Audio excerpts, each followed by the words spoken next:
কিন্তু রাতে যে ভোট হয়ে গেছে তারা তো এই বেখেয়াল, তারা ঘুমাইতেছে। দেশের যে জোয়ার, এই জোয়ারে মনে হয়েছে যে সহালে কেটা কোন মন্ত্রিত্ব নিব, কেটা কোন দপ্তর নিব, এটা নিয়ে তারা স্বপ্ন দেখতেছে আর ঘুমাইতেছে। রাত কিন্তু কাম করে আছে। আমি খবর পেয়েছি, আমার একজন টিচার ছিল, উনি আমার ফোন দিয়ে মানে খুব ক্ষীণ কণ্ঠে বললো, স্যার ভোট মা যেতেছে। আমি জানছি, আমি সবার জানানোর চেষ্টা করছি, কিন্তু আমি নেতাদের মোবাইল বন্ধ হয়েছে। এই ঘটনাটা এইভাবে ঘটবে না এরকম না, কিন্তু আগের একবার হতো না। তবে ইলেকশনের দিন অনেক মেকানিজম হওয়ার সম্ভাবনা আছে। আমি আপনাদেরকে বলে যাই, অনুরোধ করে যাই, সাহসী লোকজনদেরকে এজেন্ট দিবেন। আর আপনারা যত কর্মী আছেন, এই 3 নম্বর ওয়ার্ডে যদি 2000 কর্মী থাকে, এই দিন কোনো কাজ নাই।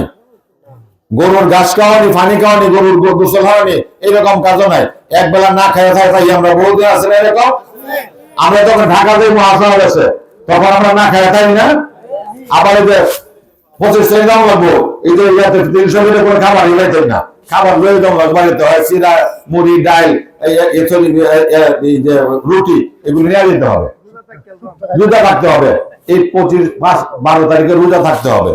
কারণ এজেন্টদের প্রথম কাজ শিখাই দিবেন, এজেন্টদের আমরা ট্রেনিং দেওয়া হবো, কেন্দ্র থেকে ট্রেনিং দিবে যে প্রথমেই স্বচ্ছ ব্যালট বাক্স থাকবে, দেখবে আগেতে ভোট মারা আছে কিনা, এর ভিতরে আছে কিনা। এরপরে আপনারা এই যে মহিলাদেরকে, আমি এটা ওপেন বলে যাই, আমাদেরকে ট্রেনিং দিচ্ছে গতকালকে, মহিলা ভোটে মহিলা এজেন্ট দিবেন। কারণ আপনি কিন্তু নেকআপ পরা মহিলাকে আপনার নেকআপ খোলার অধিকার আপনার নাই, এটা একজন মহিলা পারবে। এই জন্য প্রত্যেকটা এটা কিন্তু এদের পরিকল্পনার অংশ। আমাদের কাছে গোয়েন্দা তথ্য আমরা পাইছি যে তারা এইরকম ভাবে কাজটা করবে। সুতরাং আমরাও কিন্তু মহিলা এজেন্ট দেয়, মহিলা এজেন্ট ঠিক করে আমার আগে থেকে দেখবেন লোকটা কেডা, মহিলাটা কেডা দেখতে হবে না, দেখতে হবে। ভোট আমাদের আছে, এটা যেরকম ঠিক। আবার ভোট আমরা 17 বছর কিন্তু পরীক্ষা করতে পারি নাই। 17 বছর 2001 সালের হিসাবটা জানি, 1991 সালের হিসাবটা জানি, কিন্তু এরপর হিসাবটা জানি না। আমরা তো পরীক্ষা দিতে আসি না। জানেন আমরা ভোট বাড়ছে না কমছে না কোথায় বা? তো আমরা জানি মানুষে কয় বাংলাদেশে ইলেকশন হইলে সবচেয়ে বেশি ভোট হয় বিএনপি পাস করবে। মানুষে সারা দেশের মানুষ এই কথা বলে যে সর্বোচ্চ ভোট পাই এবার বিএনপি ক্ষমতা যায়, বলে না? এইটা কিন্তু ঠিক হয়, মানুষের আন্দাজটা কিন্তু ঠিক না।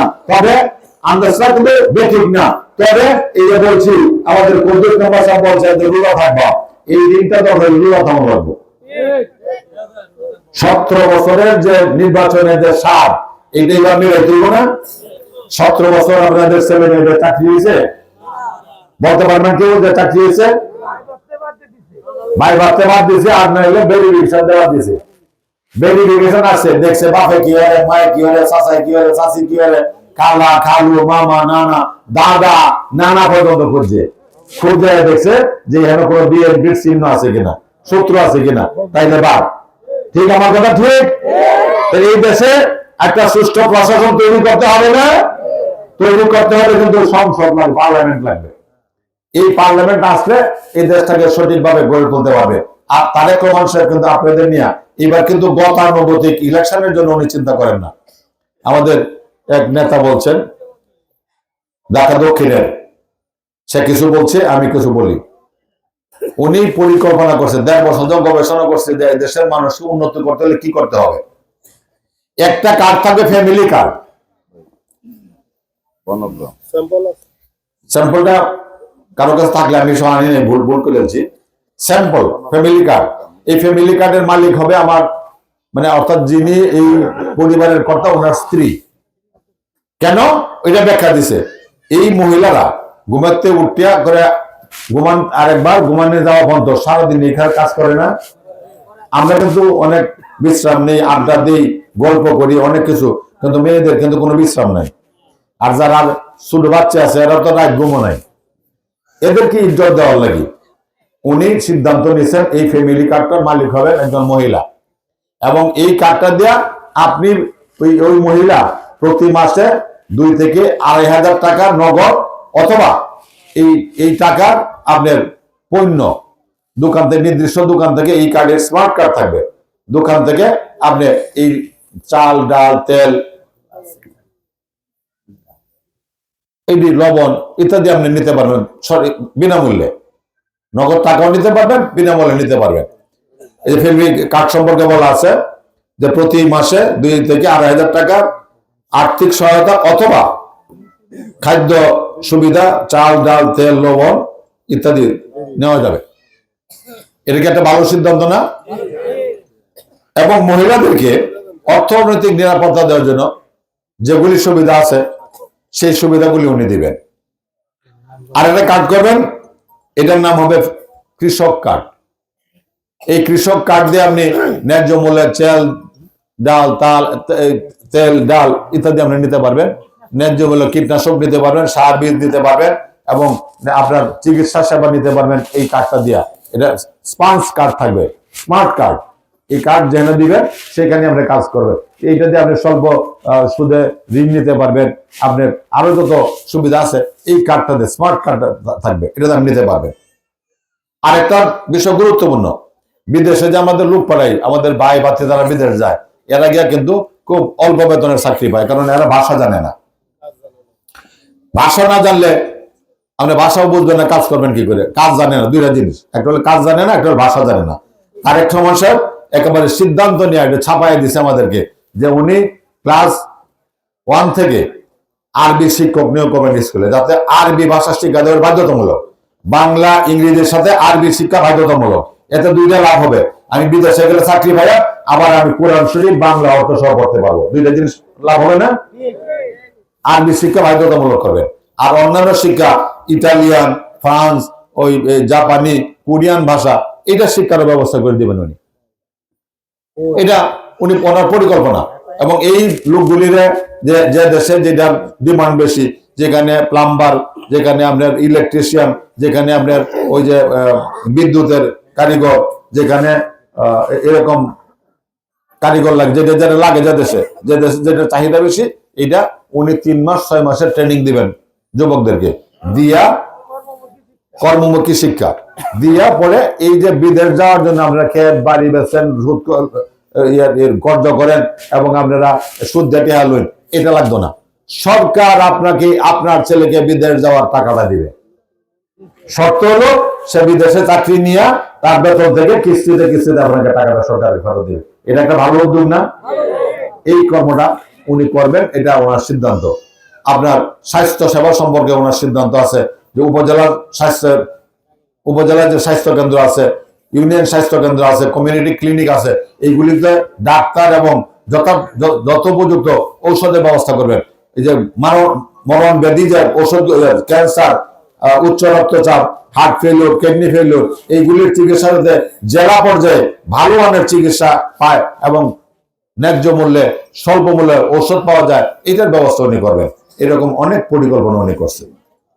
এই পরিকল্পনাগুলি আর কোনোদিন কোনো সরকার করে নাই। এইবারও যারা আমাদের সাথে নির্বাচন করতেছে তারাও কিন্তু তাদের কোনো পরিকল্পনা নেই। কোনো পরিকল্পনার কথা বলে আপনাদের কাছে? তারা ক্ষমতায় গেলে কি করবে? বলে ইসলাম কায়েম করবে, ইসলাম কায়েম করবে, আবার মেয়েদের অবাধ স্বাধীনতা দিব।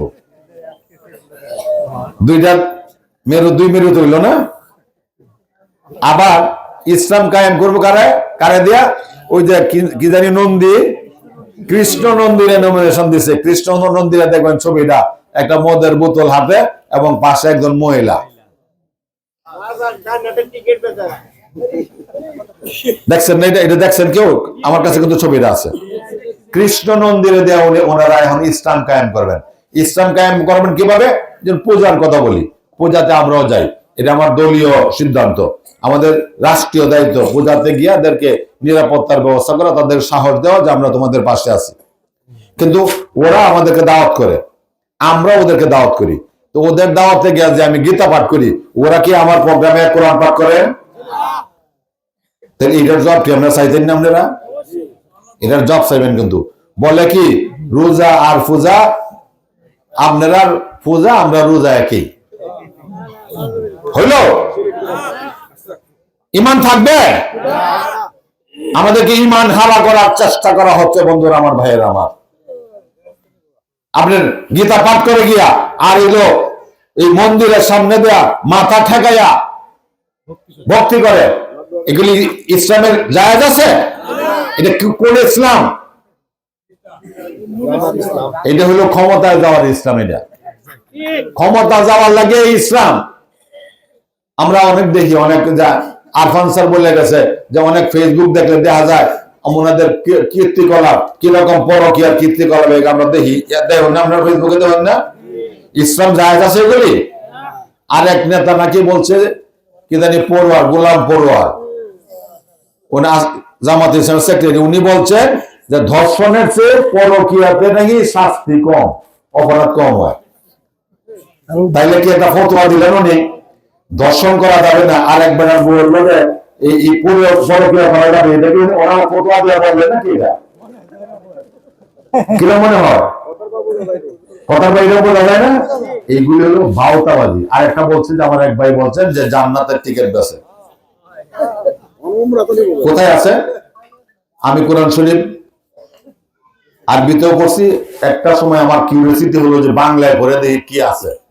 আমি সব শিখতে পারি নাই, তবে এইটা পড়ে আমি কোথাও তো এটা পাইলাম না। পৃথিবী থেকে জান্নাতের সুসংবাদ পাইছে আর 10 জন আশারা মুবাশশারা তাদেরকে বলা হয়।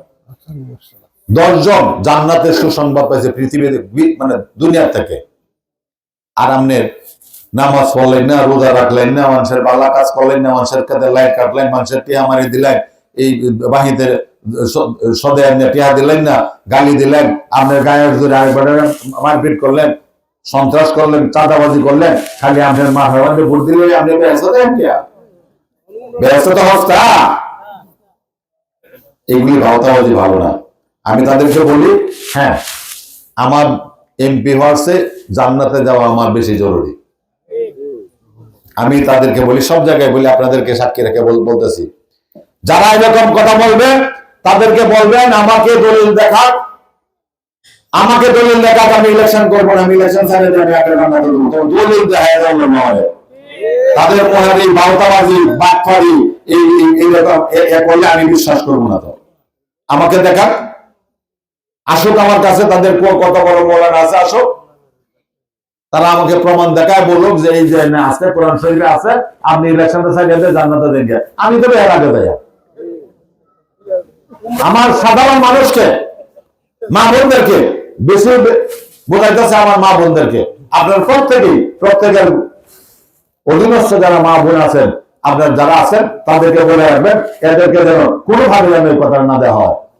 আমাদের কাছে ভিডিও ক্লিপ আছে, আজকে আমি নিয়ে আসি নাই, আমি জানতাম না যে মনন এরকম সুন্দর একটা অনুষ্ঠান করছে। আমি নিয়ে আসতাম আমার ল্যাপটপ সহ, একটা 3 জন মহিলা গেছে ভোটার লাগি, গিয়া বাচ্চারা কোথায়, তোমার মা কই, কাম মতো কাজ করতেছে, মহিলা এটা কে আনছে, আন্নে কইতাছে আমরা তো চিনলাম না, কোনো নাম চিন্তাই না, কথা পরিচয় দিলে চিনবেন যে আমার চাচা তো ইলেকশনে দাঁড়াইছে, এটা কাগজ দিছে মারহাওয়ালা, এই মারহার মধ্যে ভোট দিবে। উনি বলছে বাদ বাদ দেখবো না, এটা ইসলাম কায়েম হবে, এখানে ভোট দিলে ইসলাম কায়েম হবে, আপনি বাচ্চার মাথার মধ্যে হাত দিয়ে কসম করে আপনি ভোটটা দিবেন। তখন উনি খেপে গেছে, গিয়া বলছে হ্যাঁ আপনি কোথায় পাইছেন এটা? কোরআন শরীফে বলা আছে যে কসম কাটা যাবে না। যখন বলছে যে আপনার বাচ্চার মাথায় হাত দিয়ে কসম কাটতে বলেন ভোটটা দেন, তো বলছে কোরআন শরীফে বলা আছে আল্লাহ ছাড়া কারো নামে কসম করা যায়। এটা কোরআনের আয়াত বললে কিন্তু এই মহিলা উত্তরটা দিচ্ছে, দিয়া তাদেরকে বাড়িতে বাইরে বেড়ে যান আমার বাড়ি থেকে। এরকম করতে হবে, কারণ বিএনপি একটা রাজনৈতিক দল, দানের শীষে ভোট দিলে জান্নাতে যাওয়া যাবে না, দানের শীষে ভোট দিলে আপনার এলাকার উন্নতি হবে। এই যে কয়েকটা রাস্তার কথা বলা হয়েছে, আমার স্যার বলছেন, মনন বলছে, আমাদের রায়হান ভাই বলছে, নুরুল আমিন ভাই বলছে, যারা বলছে এমপি সাহেবের কাজ হইলো দেশের উন্নয়নে কাজ করা। আমার এত বড় অভিজ্ঞতা নাই, আমি 5 বছর পাকুন্দা পৌরসভার মেয়র ছিলাম, তখন সরকার ছিল আওয়ামী লীগের। আমাকে কোথাও এনে গেছি বরাদ্দের জন্য, এনে গেলে আমার বছরে বরাদ্দ হচ্ছে 50 লাখ টাকা, ওয়ার্ড আছে 9টা, একটা ওয়ার্ডে 5.5 লাখ টাকা পড়ে না। আমি উন্নয়ন করলাম কেমনে?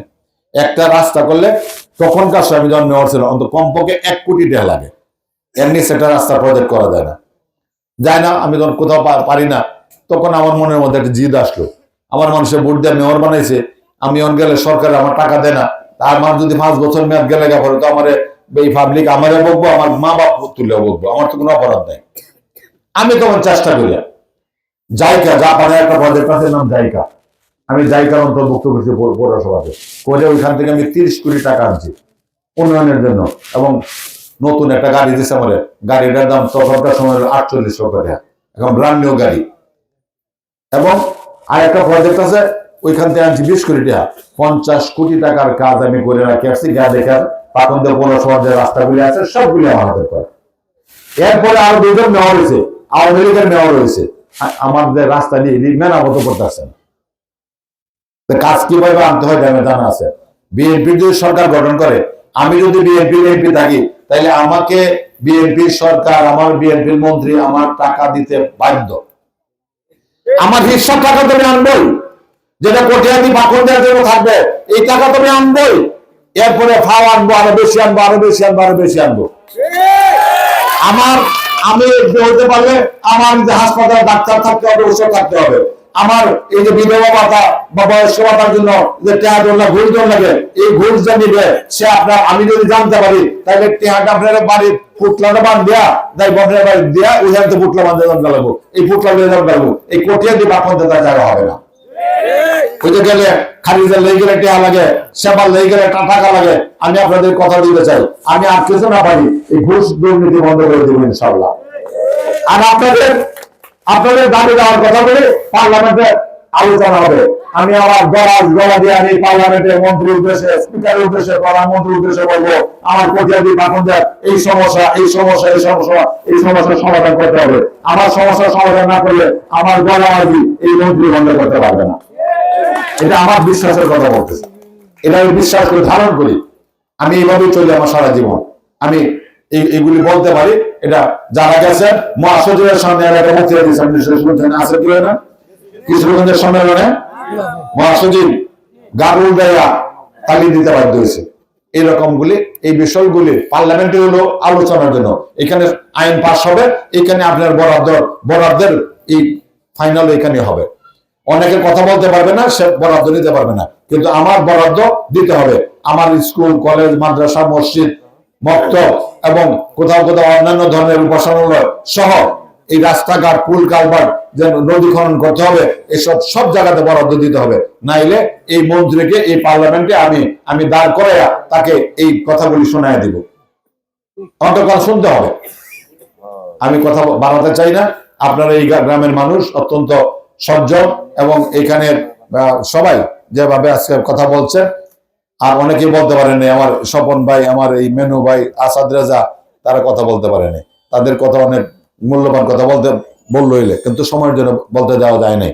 আমি আপনাদেরকে বলছি যে আপনারা, বেগম খালেদা জিয়া দুঃখী মহিলা, অসুস্থ মহিলা, যখন উনি শুনবেন যে এই কটিয়াদি পাকুন্দা থেকে বিএনপির প্রার্থী পাশ করছে, আমার নামটা উনি জানেন, আমি তখন যাইতাম অনেক বেশি। উনারে আমি 5 বার আনছি পাকুন্দিয়াতে, 5 বার। আর কেলা কয়বার আনছে জানি না, 5 বার পাকুন্দিয়াতে আনছি। এই দিন ওনার মুখে একটা হাসি ফুটবে, হাসি ফুটবে না? যখন শুনবে কটিয়াদি পাকুন্দিয়া, হাসি ফুটবে না? এই হাসি ফুটবে। তারেক রহমান যে এত কষ্ট করলো, এত পরিকল্পনা করতেছে দেশের জন্য, এই পরিকল্পনাগুলি বাস্তবায়নের জন্য ওনাকে একবার সুযোগ দেওয়া যাবে না? একবার দেন। উনি আমার এখানে কয়েকদিন আগে একটা ভার্চুয়াল একটা মিটিং হয়েছিল স্কুলের, হাই স্কুলের বাচ্চাদেরকে সাথে। এখানে উনি বাচ্চাদেরকে বলছে, তোমার আব্বা আমাকে বলবা তারেক আঙ্কেল বলে দিছে এবার ধানের শেষে ভোট দিতে। পাখনদের প্রোগ্রামে বলছে, তারেক আঙ্কেল বলছে, আব্বা আমাকে বলবা তারেক আঙ্কেল বলছে এবার ধানের শেষে ভোট দিতে, কারণ তারেক আঙ্কেলের দেশের নিয়ে একটা পরিকল্পনা আছে। এরপরে এইটাও বলছে, যদি এইবার ভোট দিতে হয় তারেক আঙ্কেল কথা রাখতে না পারে, তাহলে পরের বার তোমার আব্বা আমার না হলে ধানের শেষে ভোট না দেয়। এটা বলছে, যারা ওখানে ছিলেন তারা জানেন এই কথাটা বলছে। তারেক রহমান অত্যন্ত স্ট্রিট কাট লোক এবং তার পরিকল্পনাটা অনেক উঁচু মানের, বিশ্বমানের নেতারা আজকে তারেক রহমানের নিয়ে মানে অনেকেই চিন্তা করে যে তারেক রহমান কয়েকদিন আগে বিবিসির সাথে একটা সাক্ষাৎকার দিয়েছিল। বিবিসির সাথে সাক্ষাৎকার যেন তেন নেতারা দেয় না, দিতে পারে না। আর এখানে সাংবাদিকরা এত মানে ইয়াতে ওই তেজস্বী, তারা এত তীক্ষ্ণ বুদ্ধি সম্পন্ন যে তাদের সামনে সাক্ষাৎকার দিলে ভয় লাগে।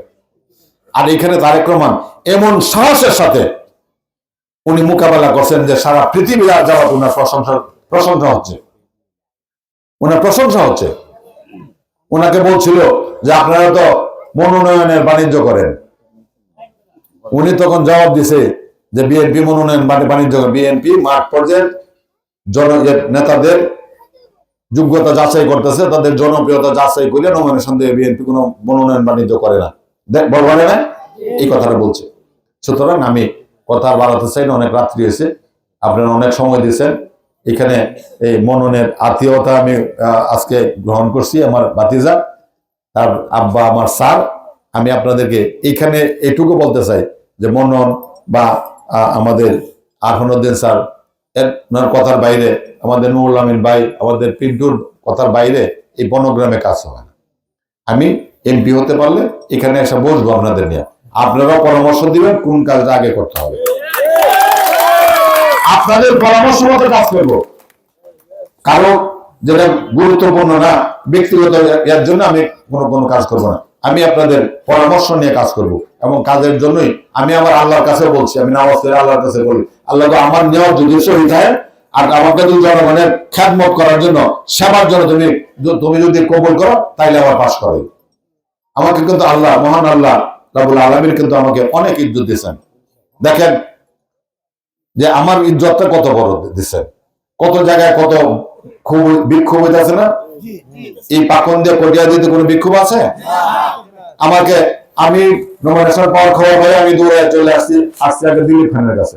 উনি আমাকে জড়ায় ধরছে, এর অনেক নেতারা ছিল, জড়ায় ধরিয়া বকে আমাকে বলছে যে ধানের শীষ পাইছে, এই ধানের শীষ মার্কা তারে তো মাসে বলে দিয়েছে যে পাইছে তার পক্ষে রাখতে হবে, ওনার পক্ষে আছে। আমি পৌর বিএনপির কাছে গেছি, পৌর বিএনপির সভাপতি সব ছিলেন, ওনারাও আমাদের বসা ওইখান থেকে গেছি কাঞ্চনের কাছে, কাঞ্চনের লোকজন বাজারে আমার নিয়ে ঘুরছে।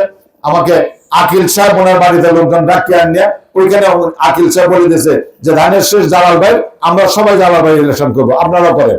আমাকে জুন সাহেব ওনার বাড়িতে ডাকিয়ে আনিয়ে বলে দিয়েছে যে জালাল ভাই ইলেকশন করতে হবে, এটা আমার নেতার নির্দেশ, এটা আমারও নির্দেশ। আজকে সেও মনোনয়ন প্রার্থী ছিল, সেও আজকে নিয়ে এসে আপনাদের সামনে বলছে আমাকে ভোট দেওয়ার জন্য। আমাদের পাকুন্দিয়া কামাল চেয়ারম্যানের কথা শুনছেন, আপনার জামাই, বনগ্রামের জামাই, সেও চলে আসছে এক মঞ্চে।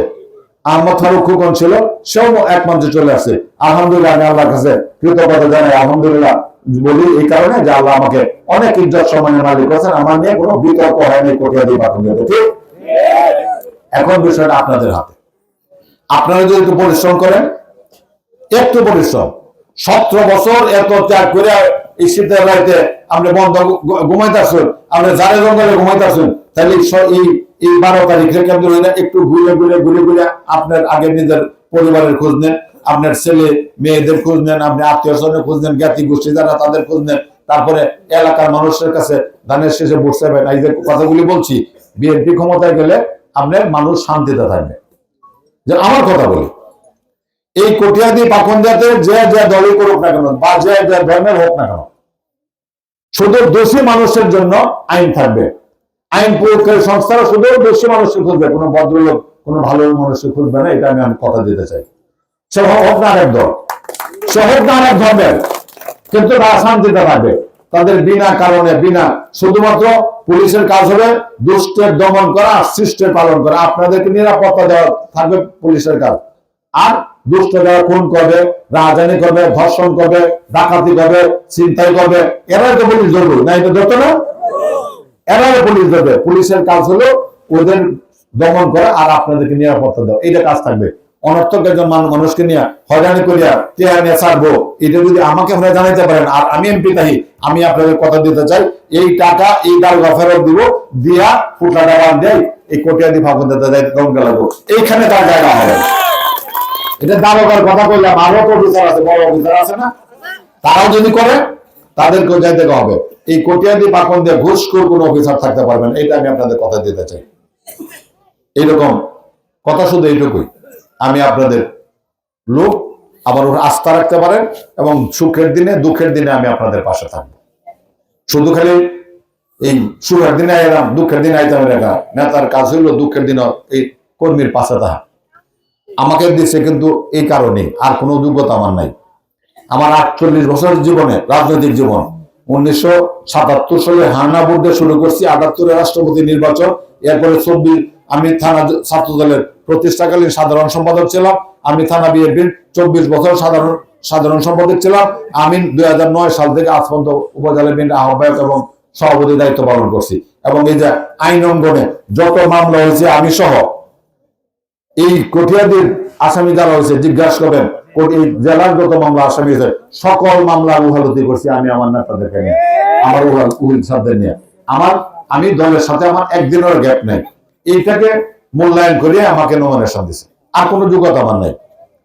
আমি কোনোদিন আমার সংসারে আমার স্ত্রীর সন্তানরা সময় দিই নাই, বঞ্চিত হয়েছে, কিন্তু আমার কর্মীদেরকে সময় দিই নাই, এরকম কোনো কথা বলা যাবে না। কেউ বলতে পারবে না যে আমি আমার পরিবারের কাজে ব্যস্ত রয়েছি, আমার কর্মীরা কাতরাইতেছে, আমার কর্মী অসুস্থ, আমার কর্মী মাইর খাইছে, আমার কোনো কষ্টে আছে তার কাছে যায়নি, এরকম কথা কেউ বলতে পারবে না। আমি আপনাদের কথা দিতে চাই, আমার কাজ এইটাই। এই 65 বছর বয়স হয়েছে, এখন আর সিটার বা ফলনের সময় নাই, সময় আছে, ও অন্তর্মরণের সময় আছে।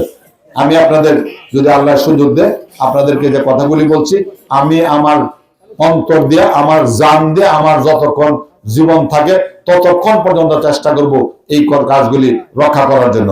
আর উন্নয়ন কাজের রাস্তাগুলির কথা বলা হয়েছে, এই এলাকার এই গ্রামে আমি এই রাস্তাগুলি ইনশাল্লাহ আমি করে দেব, এই কথা বলছি। আমি আর কথা বাড়াতে চাই না। এই 12 তারিখে টার্গেট করে আবার বলি, এই টার্গেট করিয়া এই কুদ্দুস মেম্বারের কথা মতো রোজা থাকবো আমরা, কিন্তু এই দিন কোনো সুযোগ দেওয়া যাবে না। আগে কিন্তু কারচুপি হতো না, এবার যদি কারচুপি করতে চাই তাহলে এটা করবো ইলেকশনের দিন। কেউ কথায় আর একটা কথা বলি, সাহসের সাথে জবাব দিবেন। আপনি একজন ধমক দিল, দৌড়ে গেলেন, হারিয়ে গেলেন, আপনি পাল্টা রুখে দাঁড়াবেন, কারণ আপনিও দেশের নাগরিক, আপনি ভোটার, আপনার ভোট দেওয়ার অধিকার আছে। আর একটা লোক বেআইনি ভাবে এই সেন্টারের উপরে দিলে আপনার উপরে অধিকার আছে না? আপনি বলবেন অফিসারকে যে এ গুলা কেটে এটা ভাই ধরেন, নাইলে আমিও ঢুকবো। এরকম ভাবে সাহস দেয় দেব, সাহস না দেয়তে পারলে হারিয়ে গেলে। এই কথাগুলি যেন মনে থাকে, এই অনুরোধ রেখে আমি আপনাদের দোয়া চাই, আপনাদের সহযোগিতা চাই। এই এলাকার মানুষের উন্নয়নের জন্য আমি আপনাদের পাশে থাকব। এবং এই আজকের খান পরিবারের যে অবদান, আজকে তারা আমাদেরকে যেভাবে গ্রহণ করছে, যেভাবে আপ্যায়ন করছে, আমি তাদের প্রতি কৃতজ্ঞতা জানাই। আমার আশরাফ জালাল খান মনন সেবার দিন ইনশাল্লাহ এক সেবার দিন নেতা হবে। আমি তাকে বলে গেলাম, এই কথা বলে আমি আমার কথা শেষ করছি। আল্লাহ হাফেজ। বাংলাদেশ জিন্দাবাদ, বাংলাদেশ জাতীয়তাবাদী জিন্দাবাদ, শহীদ যে অমর হোক, খালেদা জিয়া জিন্দাবাদ, তারেক রহমান আসছে বিশ্বের প্রতিষ্ঠা দিবে।